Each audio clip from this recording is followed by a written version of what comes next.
Morning, good afternoon, sir.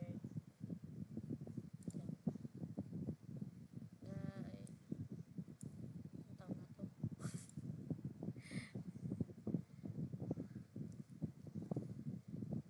Ito yung sa may e-commerce ko. Punta muna tayo sa may admin and seller. Admin and seller. Lang po. Admin. Ayun, admin. Naglagay pa po, ito yung login system. Login. And ito yung dashboard ko.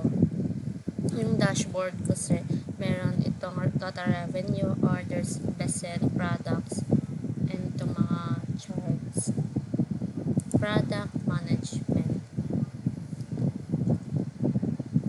Sa product management ko, andito yung item, status, price, category, actions. Naglagay ako ng icons at ito yung add products. Ito yung edit, tapos ito yung delete.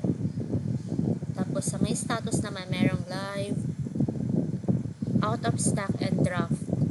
Punta tayo sa order management. Sa order management ko, andito yung meron akong nilagay dito na order status, customer, total, and actions. Sa status ko, andito yung pending, ship, and deliver. Itong order naman ito yung number ng pangalan. Ito yung total. Ay, mali po pala yun. Sir, dapat wait.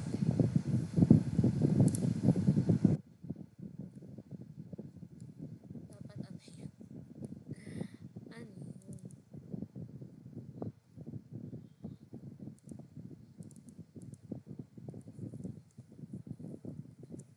Dollar pala dapat yan, sir. Edit ko lang, sir. Dito na po tayo sa dito. Ayan, sir. And nandito naman yung order details. Ayan lang na.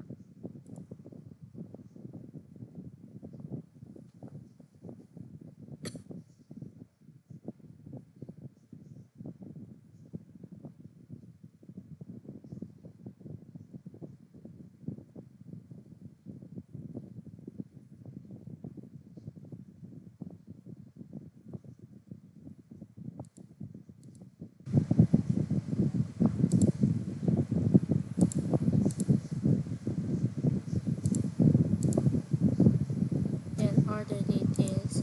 Ito ko na po nilagay. Ito yung order details ng, andito yung ano ng customer, yung items na kinuha, yung payment, and yung shipping.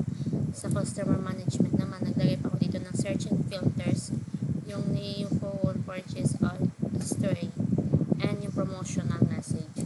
Reports and analytics. My sales and revenue, traffic insights, product performance, and refund statistics. Sa may support naman, yung facts and guides. Ito po. And naglagay din po ako ng support, ay contact support, and support tickets. And sa may settings ko naman, nandito po yung accounts and profile, payment and tax, notification preference.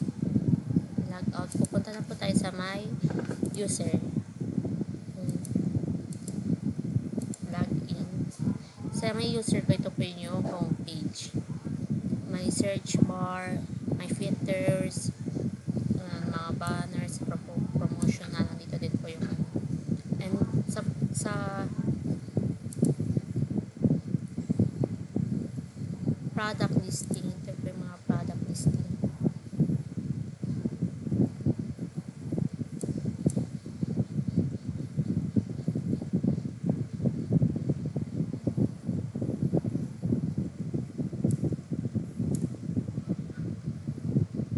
Listing. Naglagay ako dito ng total, yung discount and ratings.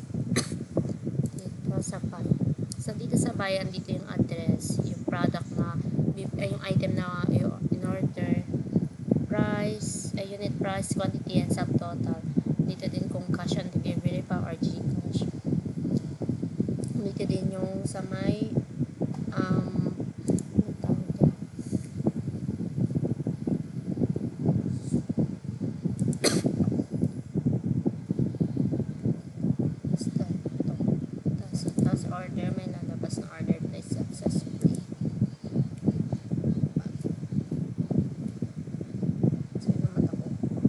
Tapos dito naman po sa may ano, sa may add to cart. Ito, mapupunta siya dito.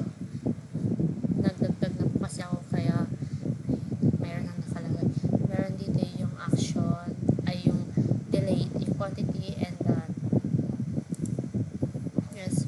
Tapos dito naman sa may, ay, baba ko dun sa doon. Ganun din lang naman. Tapos dito naman yung order tracking. Kung ito yung delivery date and status kung delivered ba, ship,